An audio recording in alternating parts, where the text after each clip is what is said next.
고린도전서 15장 20절에서 22절까지 말씀입니다. 다 찾은 줄 알고 한 절씩 교독하겠습니다. 그러나 이제 그리스도께서 죽은 자 가운데서 다시 살아나사 잠자는 자들의 첫 열매가 되셨도다. 사망이 한 사람으로 말미암았으니 죽은 자의 부활도 한 사람으로 말미암는도다. 같이 읽겠습니다. 아담 안에서 모든 사람이 죽은 것 같이 그리스도 안에서 모든 사람이 삶을 얻으리라. 아멘. 아멘. 오늘 말씀 가지고 잠자는 자의 첫 열매, 잠자는 자의 첫 열매라는 제목으로 말씀 같이 나누도록 하겠습니다. 지난주가 부활주일이었는데 부활주일 메시지 한 주 지나서 듣는다고 해서 부활절의 의미가 퇴색되거나 달라지거나 하지 않을 것이라고 생각합니다. 왜냐하면 저희는요 매일같이 매주일마다 부활을 기억하고 기념하고 또 부활의 의미를 생각하면서 주일 예배를 드리기 때문입니다. 저희가 안식일을 지키지 않잖아요. 구약의 유대 절기에 따라서 유대교인들이 하는 것처럼 창조의 끝 마지막 날에 쉬셨던 인생을 위해서 인생을 복되게 하셨던 그날을 지키는 게 아니고 안식 후 첫날 주님께서 부활하신 날을 기념해서 저희 주일로 섬기고 있습니다. 그리고 그 주일마다 우리는 매일매일 부활을 기억하고 기념하고 있습니다.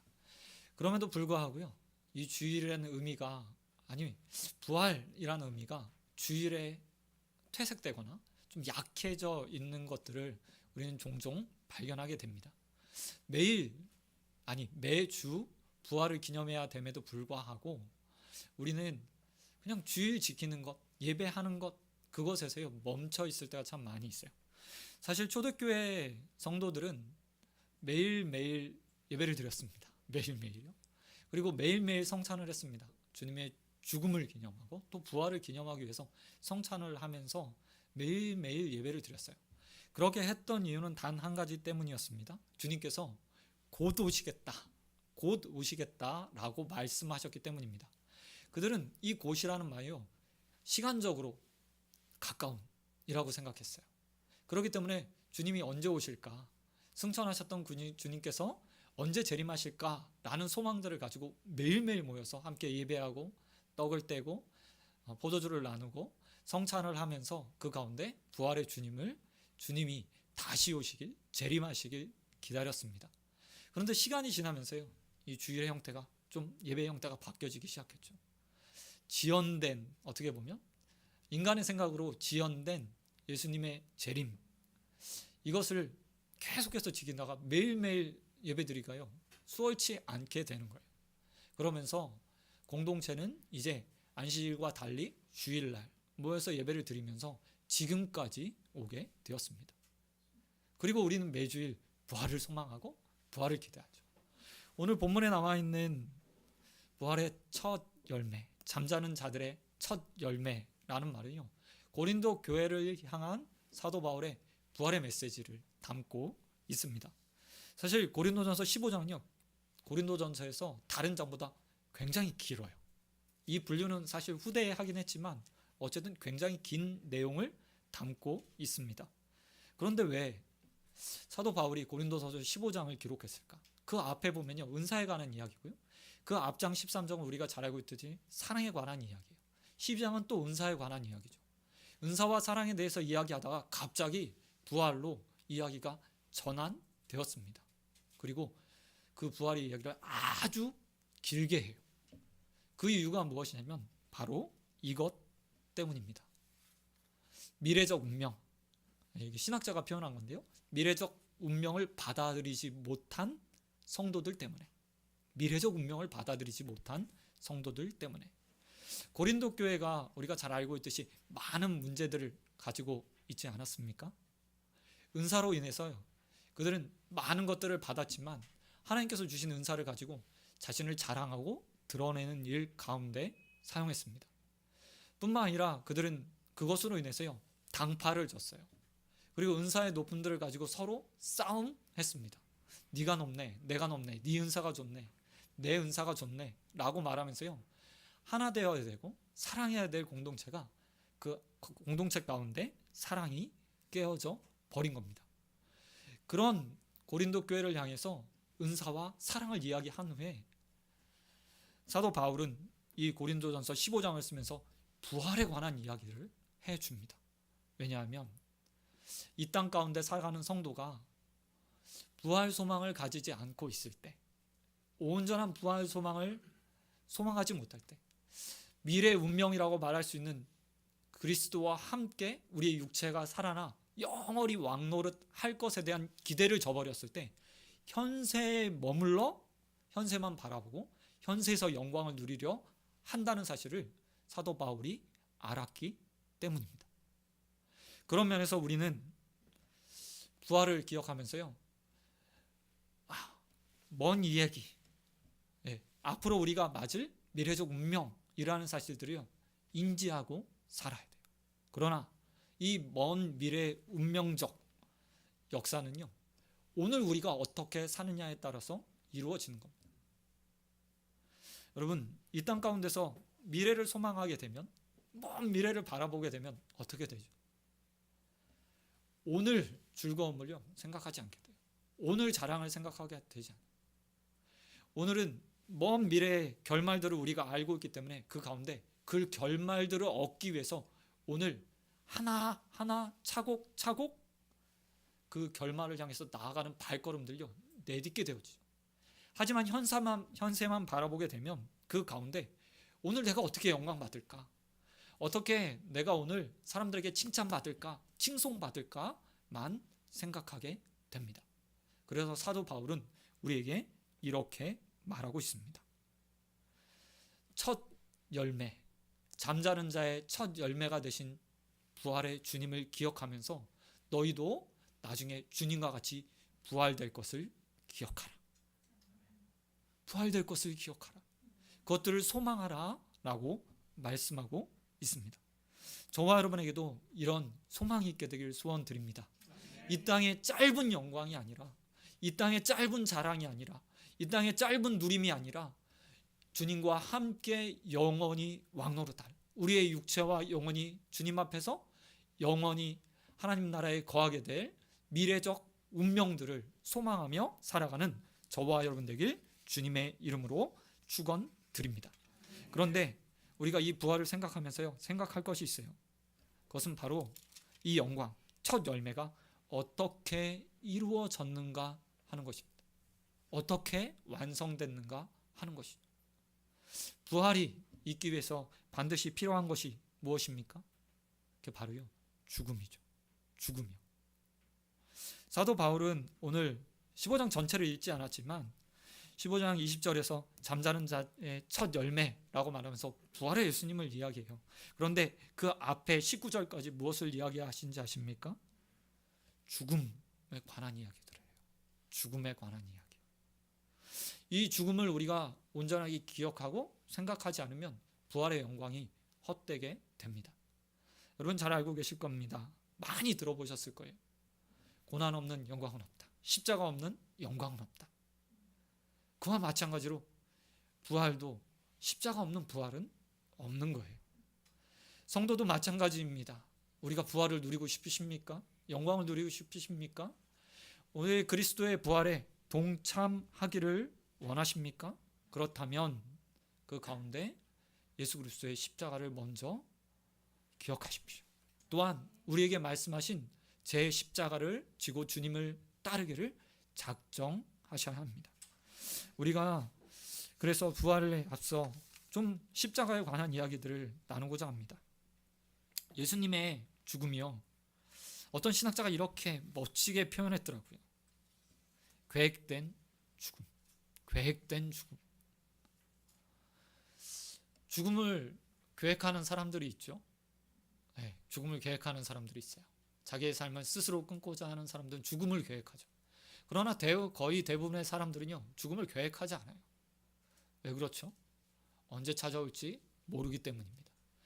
아무리 죽음을 예비하고 대비한다고 해도 자신의 순간을요 정확하게 아는 사람들은 없어요. 내일 1분 뒤에, 아니 10년 뒤에, 어리석게도 인생은 10년 뒤, 20년 뒤, 30년 뒤, 때로는 그보다 더 길게 자신의 삶을 계획하지만 그런다고 해서요, 그 계획한 수만큼 모든 인생을 사는 사람은 존재하지 않습니다. 내가 이날 죽어야지, 이만큼만 살고 죽어야지 라고 말하지만 그날 죽는 사람이요, 그렇게 딱 죽는 사람, 자살하는 사람들 빼고 없어요. 저희 아내가 그런 얘기 가끔 합니다. 자기는 오래 살 계획이 없다고. 오래 살 계획이 없다고 그래요. 결혼 전부터요 그 얘기를 했어요. 그래갖고 제가 얘기를 했죠. 그러면 좀 일찍 죽어. 나는 혼자 못 사니까 다른 사람과 결혼할 기회를 줄게. 결혼할 수 있게 좀 일찍 죽었으면 좋겠네. 농담처럼 이야기를 해요. 그런데 한번 생각해 보십시오. 과연 그렇게 될까요? 내가 일찍 죽고 싶다고 내 수가, 하나님께서 허락하신 그 생명의 수가 짧아질까요? 길게 살고 싶다고 그 수가 길어지게 될까요? 절대 그렇지 않다고 생각해요. 그럼에도 불구하고 계획된 죽음을 사셨던 분이 있어요. 그게 바로 우리 예수님이죠. 예수님이요. 그 계획이 얼마나 긴지 모르겠습니다. 아담이 하나님 말씀을 어기는 순간부터? 아니요. 어쩌면 그것마저도 주님께서는 아셨을 거예요. 하나님께서는 그것들 벌써 알고 계셨을지도 모르겠어요. 창조의 때부터, 아니 그 이전부터 인간을 향한 구원 계획이요, 하나님의 머리 가운데 있었을지도 모르겠어요. 그 시가 언젠지는 모르겠지만 인류의 삶의 기간만큼은 되지 않겠습니까? 최소 아담이 타락한 순간부터 하나님은 계획하셨던 거죠. 계획이 어떻게 이들을 구원할 수 있을까? 그리고 실제로 아담을 에덴 동산에서 내어 쫓으시면서 양가죽을 그들의 옷을 입혀 주시면서요, 먼 미래에 어떤 일이 일어날지에 대해서 암시해 놓으셨어요. 그리고 그것 하나가 이루어지게 됩니다. 그리고 2000년 전에 그 계획이요, 실행되죠. 실행. 예수님께서 이 땅에 오셨을 때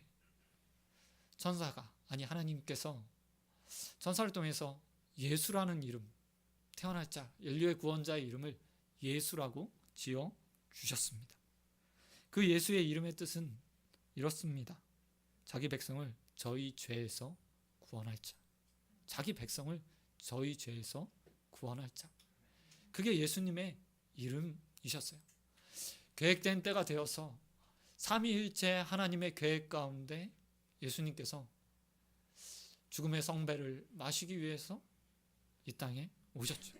그리고 그의 이름마저도 예수, 자기 백성을 위해서 죽을 자, 자기 백성의 죄를 짊어질 자라는 이름을 가지고 사셨습니다. 사생애를 30년, 때로는 길게 33년 이상 이렇게 보는 학자들이 있어요. 얼마나 사셨는지 정확하진 않아요. 근데 대충 계산했을 때 신학자들이 이야기할 때 한 35세에서 많게는 38세, 역사적으로 보면 그 정도 사셨다고 이야기합니다.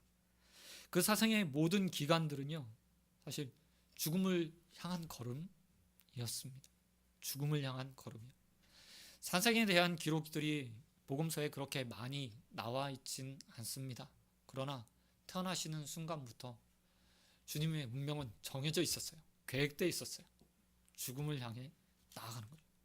그리고 공생애가 처음 시작할 때, 3년 반의 공생애를 시작하셨을 때 그 공생애의 길을 예비했던 세례 요한이 요한복음 1장 29절에서 예수님을 향해서 이렇게 부릅니다. 하나님의 어린 양, 하나님의 어린 양. 1장 36절에서 예수님을 보며 또 다시 요한은 말합니다. 하나님의 어린 양. 사람들은요, 이 이야기가 무슨 의미인지 알지 못했어요. 왜냐하면 여기서 어린 양이라는 표현이요, 제사에서 사용되는 양을 가르칠 때 사용하는 단어를 사용하고 있기 때문입니다. 그래서 일반적으로 누구누구의 양, 어린 양, 누구누구의 양 이러면 그 사람의 죄를 대신해서 죽는 양을 의미해요. 그런데 요한이 하나님의 어린 양이라고 부르는 겁니다. 하나님 죄가 없으신 분이잖아요. 당시의 관념과 생각으로는 무슨 얘기를 하는 거지? 요한이 왜 어린 양으로 불렀지? 라고 사람들은 의아했습니다. 그러나 요한의 마음 가운데 그 예수님은 하나님을 위해서, 하나님의 죄를 위해서 죽는 것이 아니라 하나님의 계획 가운데 온 인류의 죄를 대신해 죽을 희생제물. 그게 요한에게 보여진 것. 그리고 요한은 거듭거듭 예수님을 향해서 하나님의 어린 양, 그의 공생애가 이제 더더욱 가까이 죽음을 향해서, 계획된 죽음을 향해서 나아가고 있구나라고 그 선포하는 거예요. 예수님은요, 그렇게 공생애를 사셨습니다. 매일매일 죽음을 향해, 매일매일 계획된 죽음을 향해 발걸음을 옮기셨습니다. 그리고 공생애 동안 세 번의 유월절을 지나게 되시죠. 그리고 마지막 세 번째 유월절을 맞이하게 되었을 때 그는요, 예수님은 이제 정점을 향해서, 죽음의 끝을 향해서 나아가셨습니다. 그런 예수님의 모습을 형상화한 초대교회의 그림들이 있어요. 우리 사복음서 성경책에는 그냥 이렇게 한 권의 책으로 나와 있지만 초대교회 성도들은 한 4세기 이후에부터 그림으로 예수님을 표현했어요. 특별히 사복음서의 표지들을 만들어서 표현했는데요. 그 중에서 누가복음에 나타난 표지가 예수님을 형상화했을 때 소로 표현을 합니다. 소요. 누가복음의 내용들이 굉장히 더디고 느리게 굉장히 많은 내용들을 담고 있기도 하지만 그 가운데요, 예수님이 어떤 분이신지 보여주기 위해서 소로 표현을 해요. 소가 어떤 짐승이죠? 짐을 지고 가는 짐승이에요. 세상의 죄를 다 지고 가는 예수님을 표현하기 위해서 누가복음의 표지에요, 소의 그림을 그렸어요. 그런가 하면 요한복음의 표지는요, 독수리를 그려 놓았습니다. 이 독수리는 하늘에 계신 하나님께서 땅으로, 또 그렇게 죽으셨던 예수님께서 다시 하늘로 올라가는 그 형상을 그리고 요한복음에 그대로 나타나고 있다고 믿었기 때문에 독수리로 표현했어요. 실제로 요한복음의 가장 중심에요, 요한복음 21장까지 있는데 11장에 예수님의 죽음이 기록되어 있거든요. 참 재미있죠? 이게 당시에 지금으로 말하면 알레고리, 의미들을 부여해서 그 가운데 형상화시킨 거예요, 사실. 그런데 초대교회 그 성도들의 마음이요, 이 표지 가운데 저는 너무나 잘 드러나고 있다고 생각해요. 특별히 누가복음에 나타난 표지요. 무거운 짐을 지는 예수님. 얼마나 그 무게가 무거웠을까. 계획된 죽음을 향해 나아가는 그 발걸음이, 소가 정말 고된 노동을 하며 터벅터벅 발걸음을 올리는 것처럼 얼마나 느리셨을까 라는 생각들을 지울 수가 없더라고요. 한 사람의 죄의 대가가 죽음 아닙니까? 양이 죽거나 소가 죽거나 비둘기가 죽거나, 그것도 없으면 곡물을 태워서 하나님의 바침으로 속죄를 해요. 그런데 예수님은 한 사람의 죽음, 한 사람의 죄를 대신하지 않았어요. 과거의 죄, 현재의 죄, 미래의 죄 뿐만 아니라 그 시대에 나지 않았던 앞으로 오게 될 모든 인류의 죄를 다 짊어지시는 짐진 소, 죄의 짐을 진 소의 모습으로 죽음을 향해, 계획된 죽음을 향해 나아가셨죠. 그 예수님께서 얼마나 힘드셨는지 보여주는 기록이요, 겟세마네 동산의 예수님의 기도에서 나타나게 돼요. 여러분 한번 찾아보시겠어요? 마태복음 26장입니다.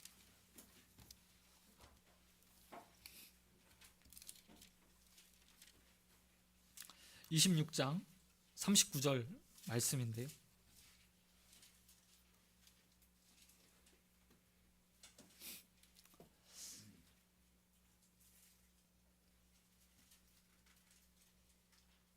성금요일 잡히시기 전날 예수님께서 겟세마네 동산에서 하나님을 향해서 기도하신 내용입니다.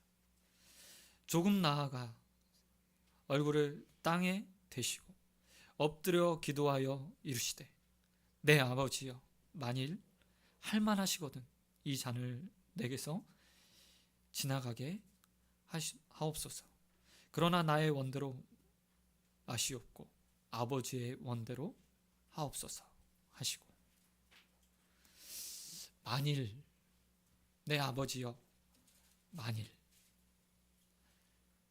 할만하시거든. 얼마나 오랫동안 준비하셨어요?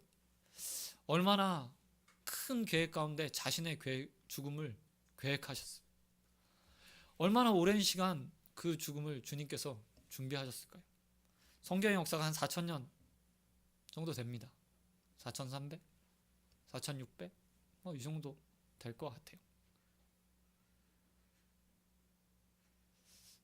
그때부터 준비하신 거예요.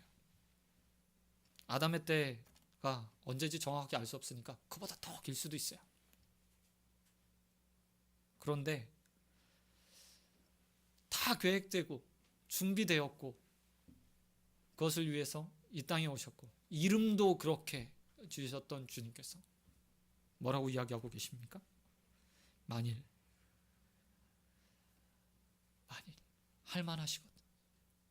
할만하시거든 이라고 아버지를 향해서 기도하고 계십니다.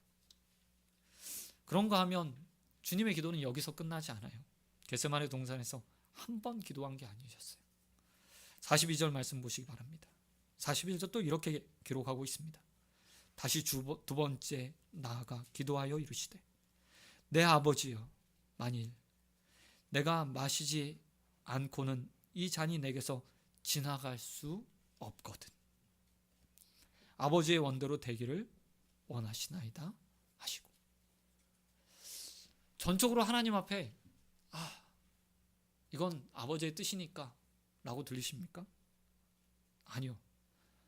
저는 이 예수님의 절규, 예수님의 기도가요 이렇게 들려요. 정말 이 방법밖에 없습니까? 제가 마시지 않고는 안 되는 겁니까? 또 다시 확인하는 거예요.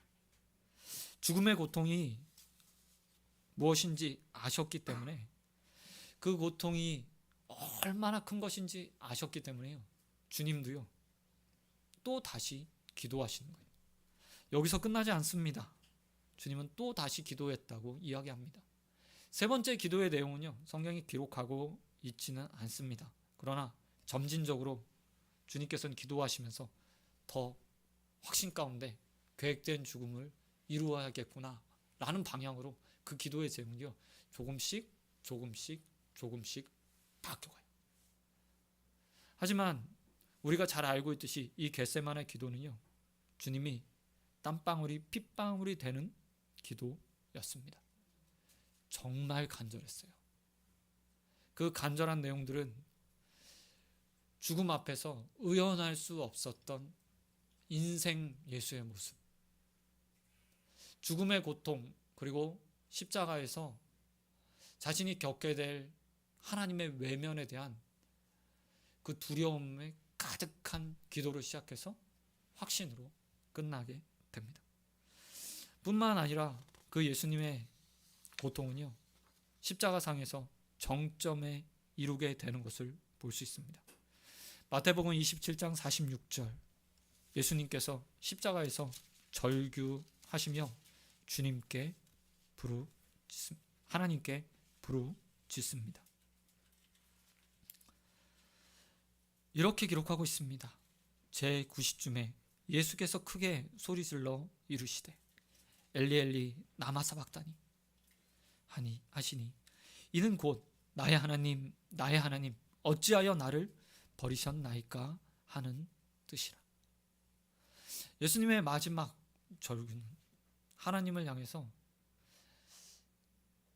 자신을 향해서 얼굴빛을 비추시지 않으시는 정말 철저하게 죄인이 죽는다 라고 생각하시며 얼굴을 돌리셔서 하나님을 향한 마지막 절규였어요. 여러분, 그냥 죽은 게 아니에요. 하나님 앞에 외면받았어요. 인간의 죄를 다 짊어지고 계셨기 때문에 하나님께서 그 죽음을요 외면하실 수밖에 없었어요. 그리고 하나님과 철저하게 단절되는 경험을 하셨죠. 성경이 이야기하는 것처럼 죄의 싹은 사망, 하나님과 영원한 단절이었습니다. 그렇기 때문에 하나님께서도 이 순간 마지막 십자가에 달리신 예수님을 보시면서요 등을 돌리셨어요. 등을 돌리신 거예요. 그리고 한 번도 경험해 보지 못했던 그 단절로 인해서 예수님은 하나님을 향해서 이렇게 외치십니다. 아버지여, 나의 하나님, 어찌하여 나를 버리시나이까. 아버지라고 부르지 않고요 철저하게 객관화시켜요. 나의 하나님, 나의 하나님, 어찌하여 나를 버리시나이까. 아버지 살려주십시오가 아니라 자신의 아버지를 하나님이라고 객관화시켜 부르시고 계십니다. 예수님에게 이 단절은 그냥 인생이 겪는 하나님과의 단절과는요 비교할 수 없는 단절이었습니다. 사람은 태어날 때부터 죄를 가지고 태어나요. 그래서 하나님과 단절되죠. 은혜 가운데 예수를 알게 돼서 하나님과 단절된 그 상태가요 회복되어져요. 인간은 이 땅에 살아가면서 그 은혜를 누리죠. 그런데 예수님은 정반대예요. 예수님과 하나님과의 관계에 단 한 번도 단절이 없었습니다. 창세전부터 십자가에 달리신 그 순간까지 단절은 없었어요.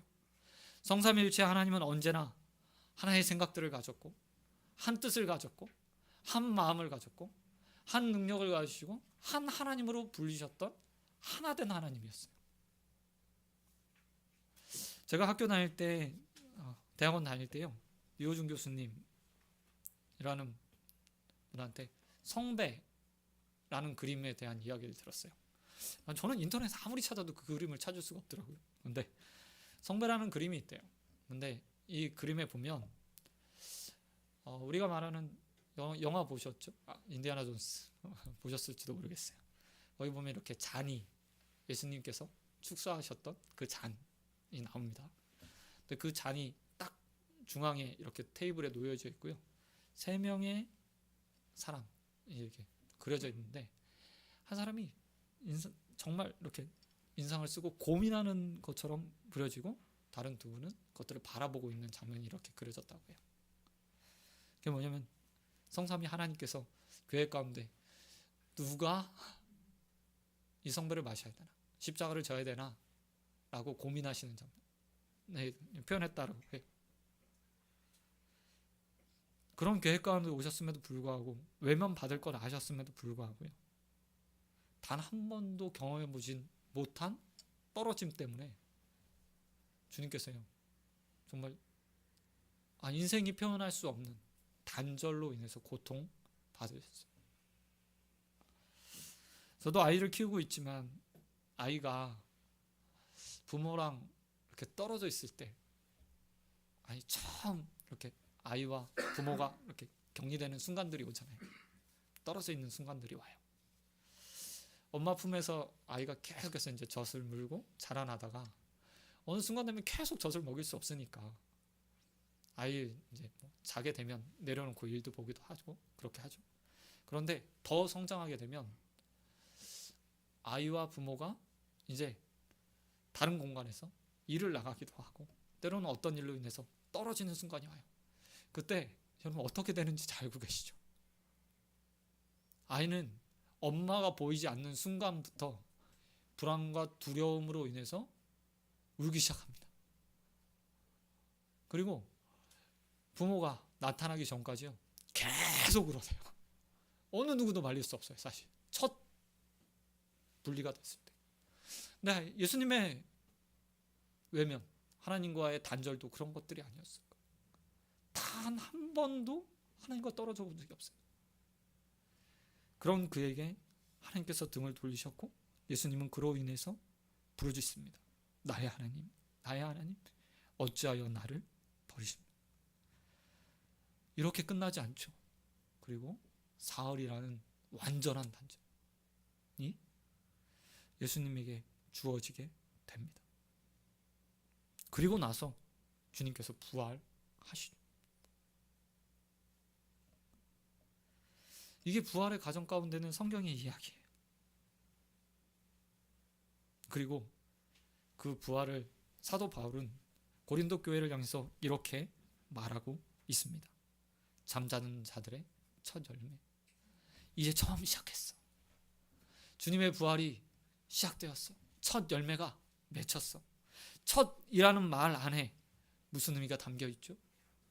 두 번째, 세 번째, 네 번째, 계속해서 이어질 또 다른 열매라는 의미가 담겨 있는 거예요. 그런데 이 말씀을 들었던, 아니 이 신앙을 가지며 살아가면서 나도 부활할 거야, 하나님 앞에 서게 될 거야, 그때 선택받은 자인 내가 하나님 앞에서 심판받게 될 거야, 나의 행실을 보면서 잘하였구나, 충성된 종아, 아니면 예수님의 비유에 나와 있는 자처럼 불의한 종들아 라고 책망받을 수 있을 거야 라고 생각하면서 삶을 살아야 되는데, 그것들을 기억하지 못하면서 고린도 교회가 살고 있는 거예요. 오로지 현세, 오로지 지금의 영광, 오로지 이 교회 가운데서 내가 어떻게 존경받을 수 있을까만 생각하는 고린도 교회, 그 교회의 모습이 있는 거죠. 그리고 그들은 그로 인해서 다툼했습니다. 싸움했습니다. 그리고 분쟁하게 되었습니다. 뿐만 아니라 오늘의 삶을 마음껏 즐겼어요. 고린도 교회 사람들은요. 육신의 쾌락들을 즐겼고요, 술 취했고요, 방탕했어요. 이전의 삶 그대로 살면서 그들은 최후의 미래적 운명으로 맞이게 될 부활, 그때 당연히 부활되겠지 라고 생각하면서 살았어요. 그런 고린도 교회를 향해서 사도 바울은 일침을 놓습니다. 잠자는 자의 첫 열매 예수, 너희 알고 있지? 그런데 그 예수가 그 첫 열매가 되시기 위해 어떻게 하셨지? 그의 고난을 기억해라. 그의 희생을 기억해라. 그가 계획된 죽음을 향해서 끊임없이 발걸음을 옮기며 자신의 십자가를 지고 하나님께서 맡겨주신 그 계획된 죽음을 맞이했음을 기억해라 라고 말하고 있는 겁니다. 그리고 동시에 예수님의 말씀을 기억하게 하고 있죠. 제 십자가를 지고, 너의 십자가를 지고 따르는 자만이 예수의 제자라고 기억하게 만들고 있다는 겁니다. 여러분도 기억하시기 바랍니다. 아니, 제 자신에게 말해야겠죠. 너도 기억해야지. 부활의 첫 열매가 되시는 주님의 영광에 동참하기 원하니? 정말 그 부활에 함께하기 원하니? 그렇다면 예수 그리스도의 십자가를 기억해야 된다. 뿐만 아니라 우리 역시도 그 영광에 들어가기 위해 십자가 지는 인생이 되어야 된다. 을 기억해야 한다고 오늘 본문은 우리에게 말하고 있습니다. 저와 여러분의 인생 가운데도 이런 사도 바울의 외침이요 기억되었으면 좋겠습니다. 부활의 주님, 그 주님으로 인해서 기쁘십니까? 즐거우십니까? 새로운 생명을 얻었음을 확신하십니까? 그렇다면 동시에 고난도 기억하십시오. 부활만 기뻐할 것이 아니라, 부활의 영광만 따를 것이 아니라 십자가도 함께 기억해야 합니다. 끊임없이 계획된 죽음을 향해서 나아가셨던 그 주님의 발걸음을 기억하며 주님이 어떤 생애를 이 땅 가운데 사셨는지요, 우리는 기억해야 합니다. 그리고 그 걸음들을 따라가야죠. 제자라는 말의 뜻을 여러분 알고 계십니까? 제자요. 제자. 우리 제자. 예수님의 제자라는 말 많이 하는데요. 제자의 사전적 의미를 알고 계십니까? 제자의 사전적 의미는 이렇습니다. 선생의 가르침을 따르는 자, 선생의 뒤를 따르는 자. 철저하게요. 선생이 먼저 앞에 가고 제자는 뒤에요. 그 모습을 보면서 배우는 자라고 한문이, 한글이, 사전이 그렇게 이야기하고 있어요.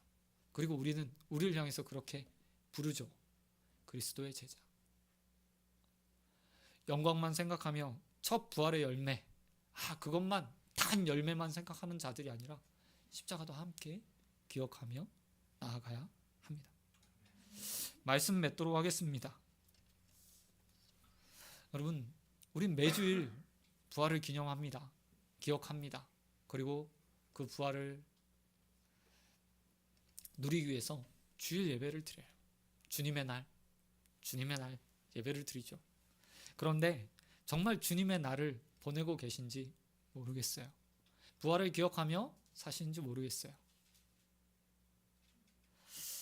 얼마 전에 이호수 담임 목사님이랑 함께, 우리 이호수 담임 목사님과 함께요, 책을 한 권 같이 읽었습니다.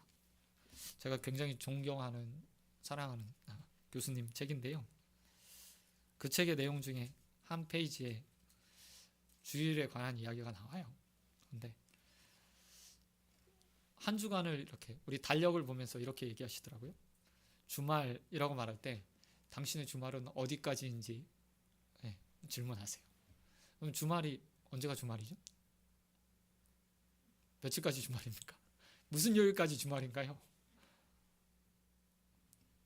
우리가 통상적으로 주말이라고 불렀을 때요, 우리는 주일까지 좁아서 주말이라고 부릅니다. 그죠? 쉬는 날이 주일까지잖아요. 근데 여러분 달력 보셨습니까? 달력 보면 주의 첫날은 뭐죠? 주일이에요. 이게 예전 달력은 저렇게 안 돼 있었어요. 기독교 달력이랑 서양 달력이 저렇게 돼 있고요. 우리 동양에서 쓰는, 우리나라에서 원래 쓰는 달력은 월요일이 이제 첫날로 표기되어 있어요. 근데 어느 순간 보니까요, 아이폰을 써서 그런가, 거의 대부분의 달력들이요 다 저 서양의 달력을 따라가고 있어요. 근데 저 서양의 달력의 기초가 기독교인 건 알고 계시죠? 주말이라고 말하면 토요일까지인 거예요. 그런 면에서 주일은요, 주님 안에서 회복되어지고 봉사하고 헌신하며 한 주의 시작을 여는 날이에요. 부활로 한 주의 시작을 여는 날이에요. 죽음에서 새로운 생명으로 한 주의 시작하는 날이에요. 사실 우리가 육신을 고되게 사용하면 주말 정도 되면요 방전되잖아요. 마치 핸드폰 배터리가 간당간당 하다가 뚝 하고 꺼지는 것처럼, 그래서 쉬는 날이 있는 거예요. 그리고 나서 우린 다 새로운 날을 시작하죠.